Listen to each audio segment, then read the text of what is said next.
What's up, everyone? Gorechop here. Thank you for being here once again for another Mythic Plus run.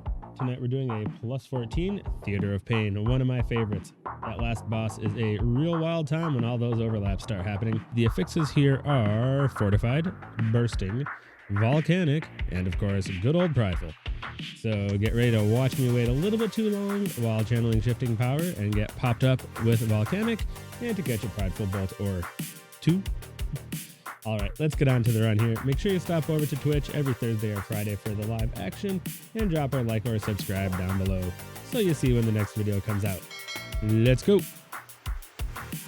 All right, heading in here, like I said, we have the plus 14 Theater of Pain, one of my all-time favorite dungeons. Mostly because of the bosses. The trash is a little wild, but each of the bosses has something fun going on.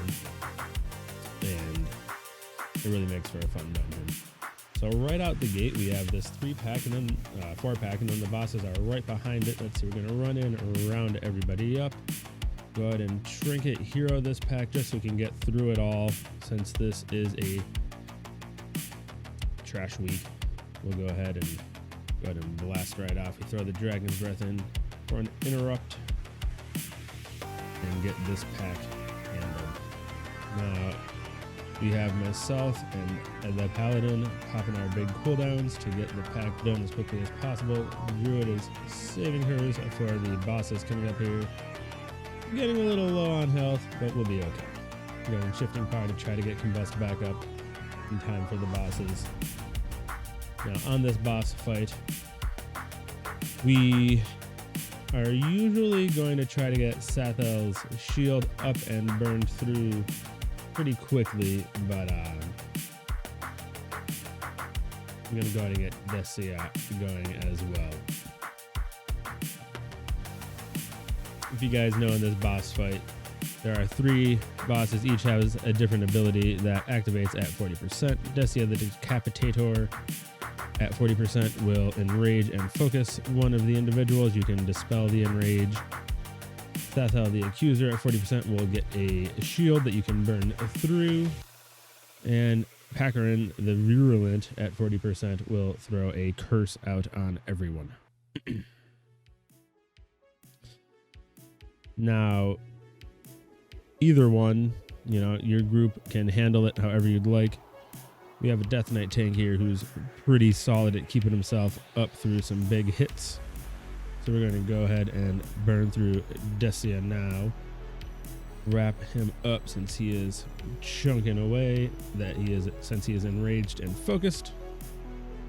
Switch over to Sathael since he is throwing these puddles all over below us here. Sorry, that's Packer throwing the puddles. We're just going to switch to Sathael, get that shield burn down that he put up at 40, wrap him up. Then we'll head over to Packerin the Virulent.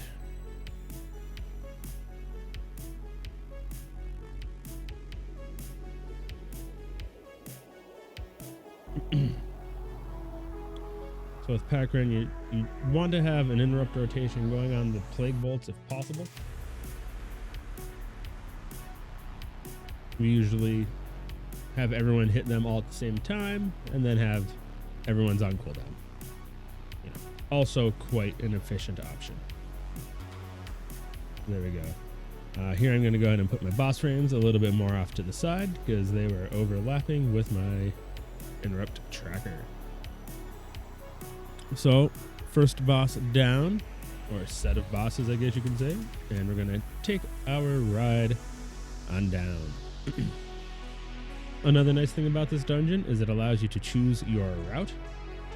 Once you get down here, you can go to any of the next 3 bosses in whatever order you prefer. So, however your group likes to do what it does, you can do. There are a number of nice sized pulls as well, which allows for some fun AoE times. We're going to go ahead and just do another little combust on this 3-pack. Up next will be one single large mob.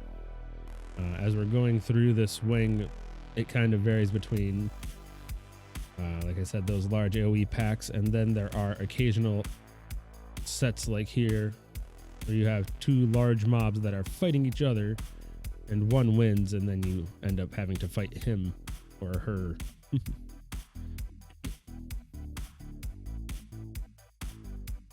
This one has a wonderful interrupting roar, which is one more thing to watch out for to interrupt your Scorch. So make sure you have some sort of a stop cast macro or the escape key handy.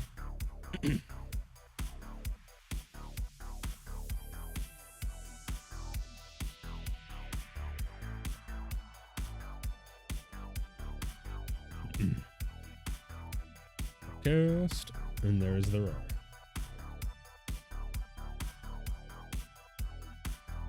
So at 20% here, we have Combust coming back up. We'll save it for the next pack. That took quite a while to put down.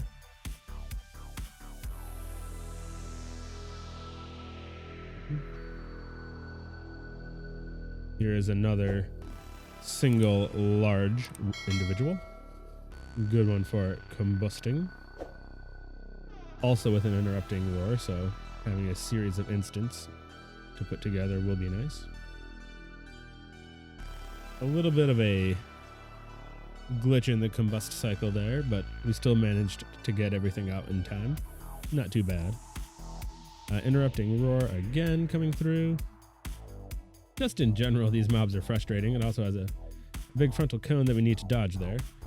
So, how has Fire been treating all of you all in Mythic Pluses so far? I've been finding it pretty enjoyable for the most part. When you get those big packs or the single mobs to pop off on, it really is a pretty fulfilling build, it seems like. Pretty much the same as it was in Legion, though. It doesn't seem like too much has changed. Legion, what am I saying? BFA. Almost feeling like that expansion never happened. Alright, here we are in the manifestation of Pride.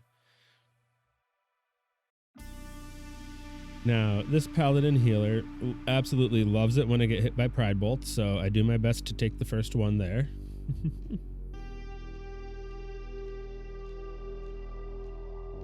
Just to set us off on a good note for the run. So we'll go ahead and burn through that now, shifting power to get us back in order. And now we have a gigantic pack coming up. Just try to, oh dear, we should have, there we go, mirror images coming out to help mitigate some of that incoming damage. We should have had mirror images out before we ran into that pack, but you never really know how it's going to go. Though this expansion, tanks are having a little bit more of a time than in the past when it comes to DPS going in very early. So if you do feel the urge to be nice to your tanks, I would appreciate you putting out those images sooner rather than later. So let's go ahead and wrap this pack up. We're still not going to have Combust, but we will have it for the next pack.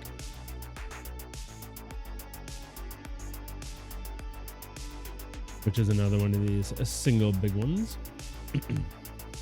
Ardent Nevermore with nearly 800,000 health. Not sure why I threw the rune down. We should have combusted on this one, but so with Ricocheting Blade, you need to get out, as it will, as the name implies, ricochet. I don't know if you saw the weak aura just under the interrupt timers there. Big dot. If you get hit with Ricocheting Blade, you get a big dot. So depending on the health situation, you could ice block that.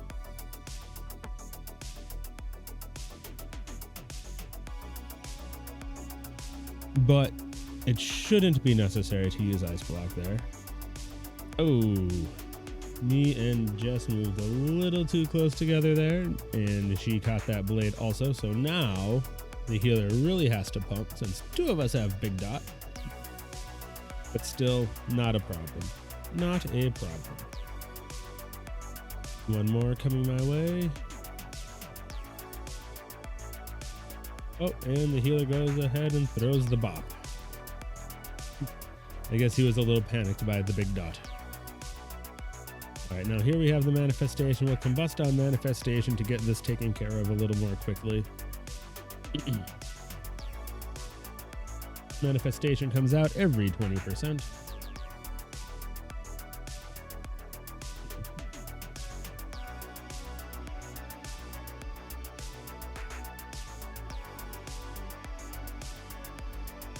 A little bit off rhythm here with this Scorch Blast rotation, but I think I was having a little discussion in Discord there. Here we are on Xav the Unfallen, boss number 2. So for Xav the Unfallen, a fairly straightforward boss. He will occasionally put down a banner. When that comes out, hard switch to it. He will occasionally, there it is, the oppressive banner.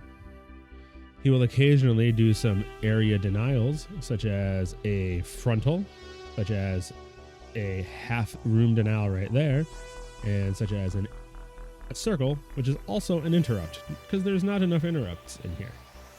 And thirdly, he will occasionally choose 2 people to send down below and duke it out. Right there, as you see, who is now out of range, that was Mace and Jesting, who got sent down to duel each other. And the winner of the duel comes up with a damage buff. Here we're back to working on the banner. Mace and Jess are back. And we are through it.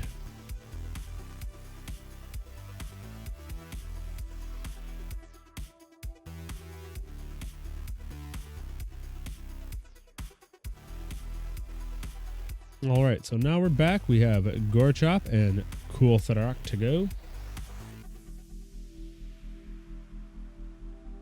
Which would you choose? Let me know below. What order do you guys like to go through this little maze? Oh, I guess it's not a maze, is it? In which order do you like to do these bosses?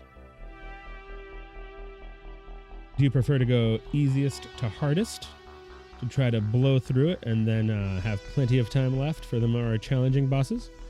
Or do you prefer to take on the more challenging ones first? That way, if you're going to blow the key, you get that out of the way.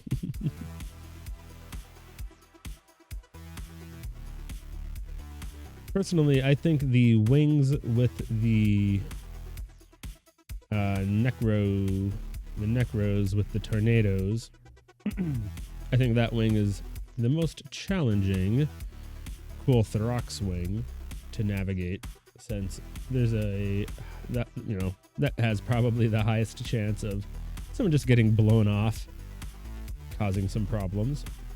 So here we just run through the gauntlet. Everybody run through, line of sight to the end, and we do a big ol' combust party. Again, mirror images, where you at? Should have had those out ahead of time. Something we need to work on is making sure those mirror images are ready to go. And Dragon's Breath to try to help everybody out, since there's a bit of a beatdown coming there. Here we should be shifting power into those. We should have gone with a shifting power, 2 fire blasts, and another flame strike or so, but we need to get that ice block on because of all the bursting stacks that we got. So for those who don't know the bursting mechanic, every time a mob dies, it puts a dot on you that gets refreshed if another mob dies before it falls off. There we had a lot. 3 or 4 is okay. 5 is making your healer clench a little bit. If the whole group gets 5, 6, 7, you're probably gonna die. The death is coming. So, ice blocking is always nice to help out when you can. Here we are going to get in the AMZ bubble. More accurately, Hog is going to put the AMZ bubble on me because he's nice like that.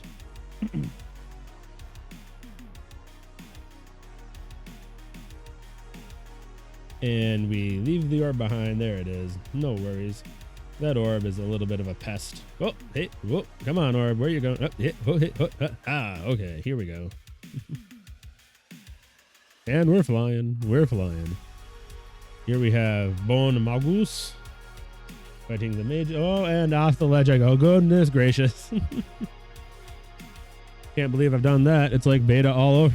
Didn't I say this was the hardest wing, and we didn't even have a tornado coming? Actually, I forgot. I kind of want to pick a different run to do now for the commentary. I forgot that that happened in this one.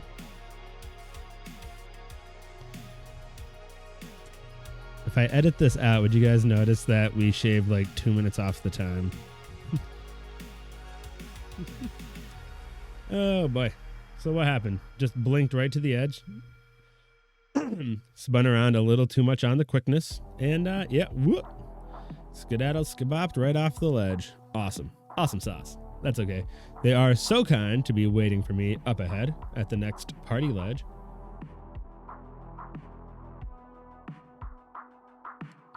Which we'll be to in just a moment. Have you guys ever fallen off the ledge there? Be honest. I'm sure you have, right? I can't be the only one. So here we have a whole lot going on this pull. We have interrupts to keep an eye on. We have spell steals to do. And we have DPS to bump. It's great. And we also have to not die. I don't know why I'm getting wrecked quite so hard. I guess no one is interrupting the spell, the volley, the Void Bolt volley. Keep an eye out for anything that's a volley is generally what you're going to want to be interrupting as a rule, because it generally will be hitting the whole group, putting out quite a bit of damage. Help the healers out, interrupt the volleys.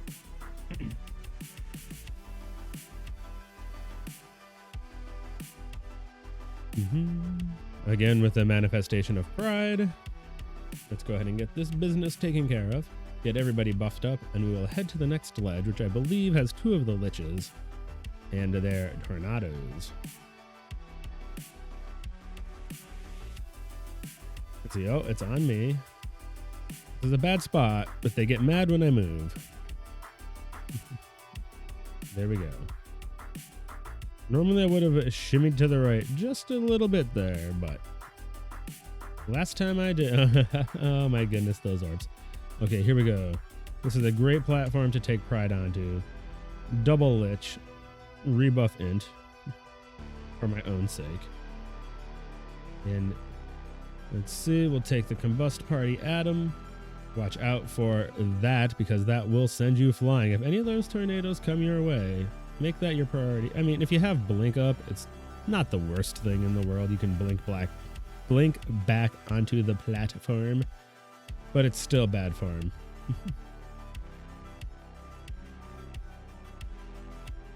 Death winds. Dodge the death wind. Okay, on to the next portal. Next platform. And I believe that will be the last. And that big boy down there. Here we have a shield to steal. This one's also quite exciting. There's a shield to steal, a big interrupt on the Soulbinder, and again dodging the tornado.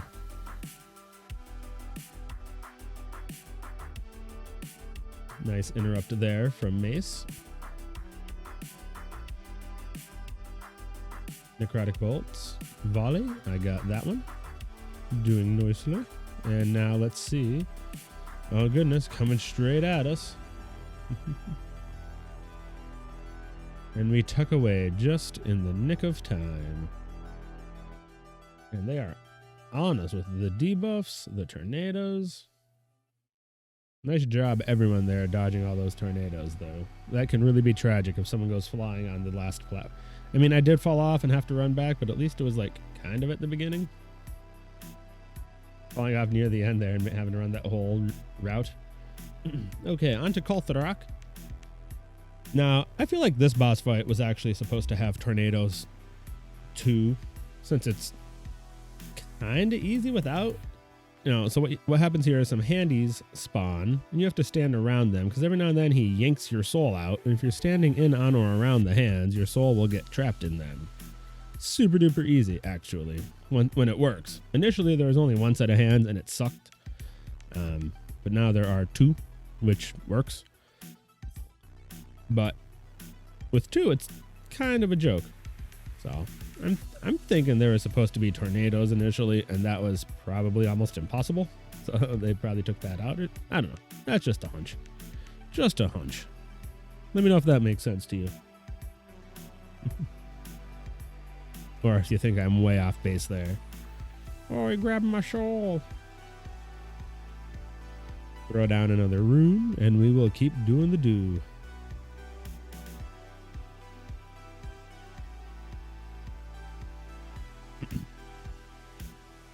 So there again, we get right up in those hands, and that was fun because there was a volcanic that spawned right below us. Particularly nice. One more round of combusting here to wrap him up. Come on. Squeeze in the last Phoenix Flames. Get on over to the souls. Oof. Not quite sure how that combusts. Well, I saw that it was a little bit off. We were down just to one charge, but that's okay. Still went well.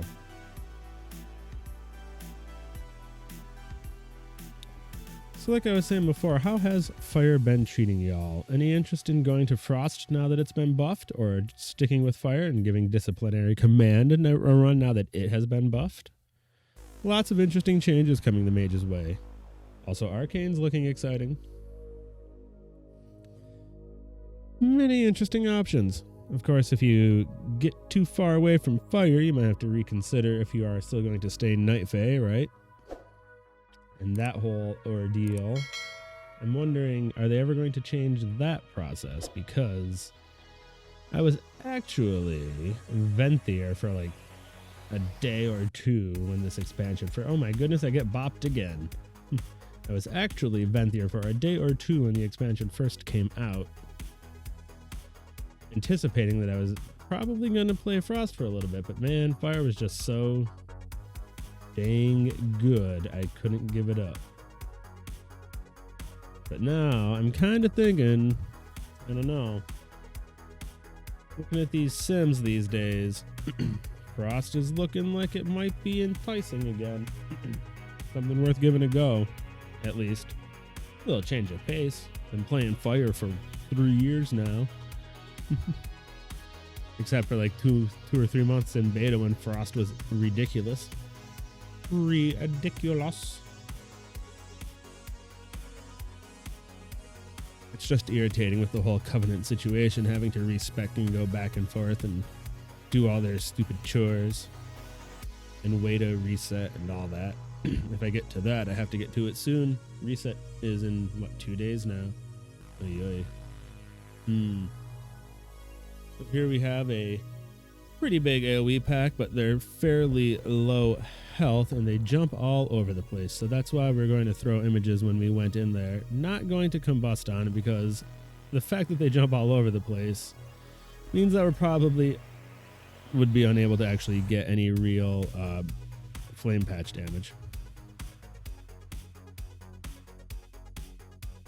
We have Manifestation of Pride.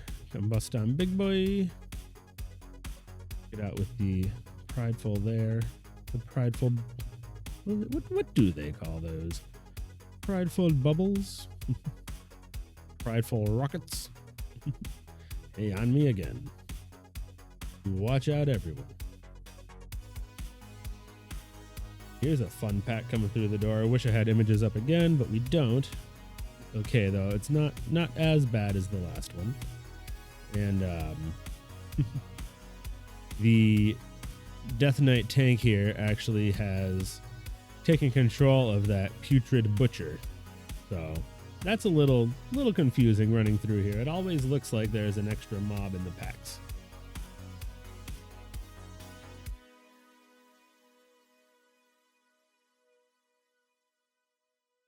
And listening into the audio, I just heard myself say that in the run also, that I was confused by his pet. So there you go. Live, learn, forget, and live and learn again. So here we go. On to the next big one. We're going to run up in here, get him taken care of, and then on to Gorechop, who is probably one of my favorite bosses in the entire expansion. Pretty neat mechanically. Okay, watch out. So this guy is wonderful because he has a front and a back goal, a frontal and a back goal, a frackle, as one might call it. Makes it great to dodge. You just have to get to his side. And down to the lair. What do you guys think of Gorechop? Oh, we're going to kill the pet now. And why is it that here in the Shadowlands there are basically proto-abominations? What does that mean about abominations on Azeroth? Has anyone done a lore video on that yet? You know, I guess it would be like pretty much everything in Maldraxxus. Why is it so close to all of the undead, Death Knight stuff that we have on our homeworld? It seems a little suspicious if you ask me. Liches, abominations, ghouls. I haven't really seen ghouls, I guess, but man, some of it's a little uncanny if you ask me. Nobody has asked me. But if they did, that is what I would tell them.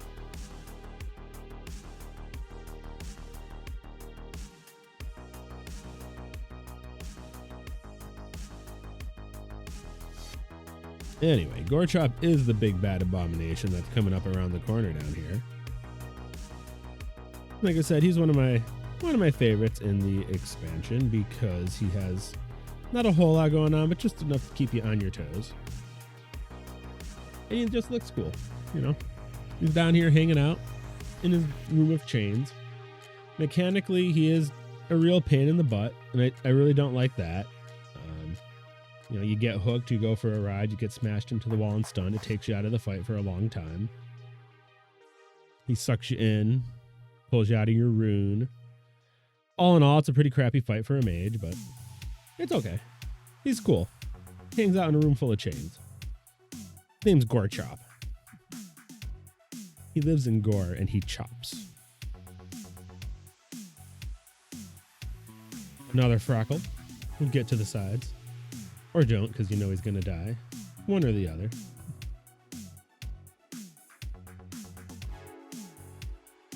Here we have another pack of these hoppy fellows coming down.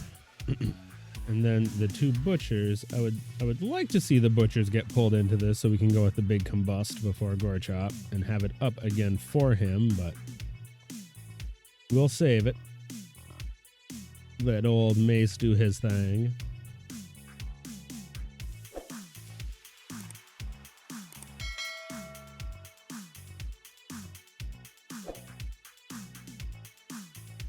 Okay, two boys, a whore, a butcher. Wait, is that how it goes? A baker and a candlestick? Who do you think they be? Lots of little phoenix flames in there, Feels good sometimes. Oh, interrupt the meat shield. It did not get the interrupt on the meat shield. I think I missed it by just a fractal.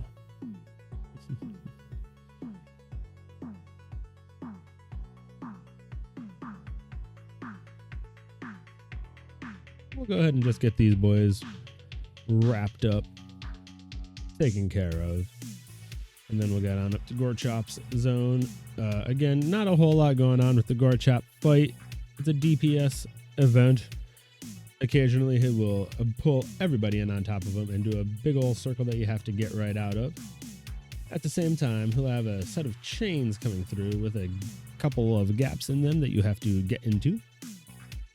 And then right on the other side of those gaps will be another set of chains. So you have to have a pretty good bit of attention paid here. Dodge the first gap, and then immediately strafe, or in Mage's cases, blink works very well. You can actually kind of blink through them, or at an angle if you're feeling crafty. Out to the side here, everybody else tucked in, that was great. Now we'll take Prideful. This is a really nicely planned route by old Group DK on this run. Have Prideful up for us right as we go into Gorechop. Wait, that, oh my goodness. Everything went wrong on that opener. And there is the first set of chains and the second set of chains, and we did blink through them. I'll throw a rune. Shifting power. We should have a new set of meat hooks coming from somewhere in the room in just a moment. There they are. Let's find the first opening, and then you see right behind it is the second, so we come through and zig and zag. That's pretty much all that goes on in this fight. It's just slightly irritating. And I don't know, this makes me reconsider again if how viable would Frost be in Mythic Plus? At least as fire you can scorch this whole time. What would you be doing as a Frost Mage? Just mashing Ice Lance? I mean, that works if you have an orb out that's generating Fingers of Frost. So if you're running Freezing Winds, which has now been buffed, but really, seems like it would be tough. Otherwise, oh no, we got chain right at the end there. Picked up the chains and just wrap up combustion, shifting power. But again, man, that fight as Frost would be tough. You really would have to rely on some well-aimed shimmers, I suppose. What do you guys think? How do you do a high movement, high dodge fight in a Mythic Plus on Frost? I'm not sure. Other than, you know, AoE, it's just Ice Lance all day. That's no problemo.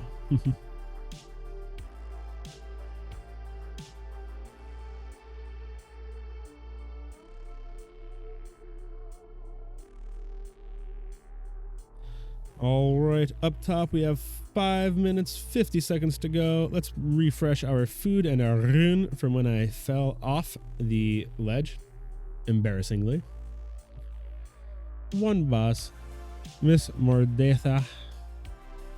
Should be enough time to get her down, but man, this fight is one that will, I've seen some groups get stuck on this boss for many, many, many attempts. At this point, though, I think most people, at this point in the expansion, I should say, have figured out what to do and hopefully have figured out how to execute on it. So let's see. Occasionally, you will get drawn in and have a circle put around you. Let's start here. She occasionally does a frontal laser and spins in a quarter arc. Dodge that. This is what I had been speaking about secondly, where everyone gets a circle around them and gets drawn to a spot somewhere. The spot you get drawn to is random. The circle around you will eventually pop. You can't overlap circles, but you also don't want to spread them out too far because where your circle is determines where adds will spawn that need to be DPS'd. So keep your circles kind of close together. Then we have those stompy ghosts, which we just saw. They stomp, stay away from them. Then we have chargy ghosts, which are here. Okay, I just ate the spinny laser. Not great, and I blinked and ate it a second time. Perfect execution. Here we have the spread circles and the stompy ghosts. So dodge the stompy ghosts, spread the lasers, and we have procced our cheat death. Wonderful, good. Cauterize. We're catching some heals. So these charging ghosts on the outside, as they run through, they do a full charge across the arena. So you really have to watch out for them. Here are the stomping ghosts again. Stay out of their circle.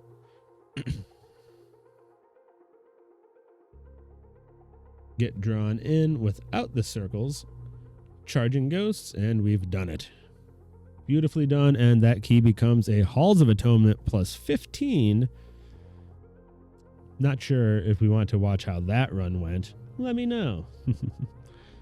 And let's see, are we going to loot the chest? Are we going to loot the chest? All right. We're not going to loot the chest, but hey, what a fun time we've had. Well, that was a great run, wasn't it? And plenty of time to spare. With that group, not too surprising. Then again, it is what it is. Thanks everyone for joining today, and please, if you enjoyed this commentary, make sure to hit the like and subscribe down below, and head over to Twitch, drop a follow there so you could be live for the next run. Thanks again all. See you soon. Stay frosty.